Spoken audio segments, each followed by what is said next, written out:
जम्मू कश्मीर के पहलगाम में हुए कायराना आतंकी हमले से पूरे देश में आक्रोश है। सोशल मीडिया गुस्से से उबल पड़ा है। हमले के बाद भारतीय सुरक्षा एजेंसियां सक्रिय हो गई हैं। ड्रोन से लेकर हेलीकॉप्टर, फॉरेंसिक जांच और खोजी कुत्ते आतंकियों की ट्रेस करने में जुटे हुए हैं। गृह मंत्रालय ने अपनी पूरी ताकत झोंक दी है। बता दें कि मृतकों में आईबी और नेवी में सेवाएं देने वाले अधिकारी भी शामिल हैं। इसके साथ ही मरने वालों में देश के कई राज्यों के पर्यटक। इस वजह से पूरे देश में गुस्सा और आक्रोश है। लेकिन ऐसे में सवाल यह है कि जब पंचायत से लेकर पार्लियामेंट तक आपकी ही सरकार है, सारी व्यवस्थाएं आपके हाथ में है, तो फिर ऐसी चूक कैसे हुई जिसमें 26 लोगों की मौत हो गई? इस पूरी घटना के केंद्र और जम्मू कश्मीर की राज्य सरकार जिम्मेदार है।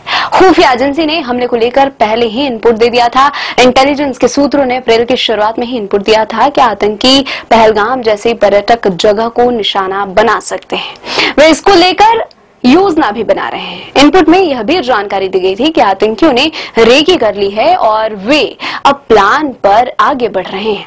रिपोर्ट्स के मुताबिक हमास, जैश और लश्कर का तालमेल बढ़ रहा है।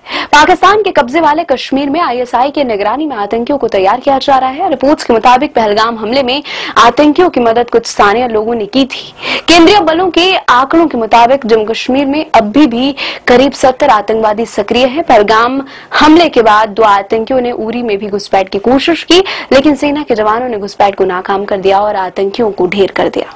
बताया जा रहा है कि आतंकियों ने पीर पंजाल की पहाड़ियों से घुसपैठ कर राजौरी, चतरू और वधावन होते हुए पहलगाम तक का सफर तय किया। यह मार्ग बेहद संवेदनशील और रणनीतिक दृष्टि से चुनौतीपूर्ण माना जाता है, जो रियासी और उधमपुर जिलों से होकर गुजरता है। इस क्षेत्र में गुज्जर और बकरवाल समुदायों की बड़ी आबादी है और अनुमान है कि आतंकी आम लोगों की आड़ में खुद को छिपाकर इस रास्ते का उपयोग करने में सफल रहे। इस खुलासे के बाद सुरक्षा एजेंसियों ने पूरे इलाके में तलाशी अभियान तेज कर दिया है। यह रूट पहले भी संदिग्ध गतिविधियों के लिए इस्तेमाल होता था, लेकिन इस बार योजना खास तौर पर पर्यटकों को निशाना बनाने के उद्देश्य से बनाई गई थी। पहलगाम हमले के बाद पूरे देश में हाई अलर्ट घोषित किया गया है। इसी कड़ी में उत्तर प्रदेश के महाराजगंज जिले में भारत नेपाल के सोनौली सीमा पर सुरक्षा एजेंसियों ने निगरानी और चौकसी को और कड़ा कर दिया है।